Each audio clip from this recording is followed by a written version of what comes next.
रविवार आषाढ दीप अमावस्या, तर या दिवशी आईने मुलांवरून उतरवून टाका ही एक वस्तू, सर्व दोष अडचणी संकटे दूर होईल. तर आपल्याला काय करायचं आहे बघा, आषाढ दीप अमावस्याच्या दिवशी आपले घरातील सर्व दिवे स्वच्छ करून दिव्यांची पूजा करायची आहे, दिव्यांची आरस करायची आहे, कणकेचे दिवे आपल्याला करायचे आहे. तर हे कणकेचे दिवे गुळाचं पाणी करून कणिक मळून हे दिवे करून आपल्याला त्या दिव्यांनी कणकेच्या दिव्यांनी दिव्यांना ओवाळायचं आहे. आपल्या घरातील वंशाच्या दिव्यांना देखील ओवाळायचं आहे, मुलींना देखील ओवाळायचं आहे. त्यानंतर संध्याकाळी 3 सांजेच्या वेळी आपल्याला हा उपाय करायचा आहे. रात्री 10 वाजेपर्यंत तुम्ही हा उपाय करू शकता. तर त्यासाठी थोडंसं खडे मीठ, पिवळी मोहरी असेल तर ती घ्या आणि आपल्याला 4 ते 5 वाळलेल्या सुक्या देठासह लाल मिरच्या घ्यायच्या आहे.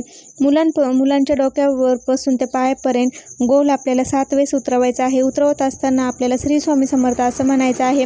त्यानंतर हे उतरवलेल्या वस्तू बाल्कनीमध्ये किंवा किचनच्या गॅलरीमध्ये कापूर जाळायच्या पंतीमध्ये कापूर टाकून ह्या वस्तू त्यावर टाकून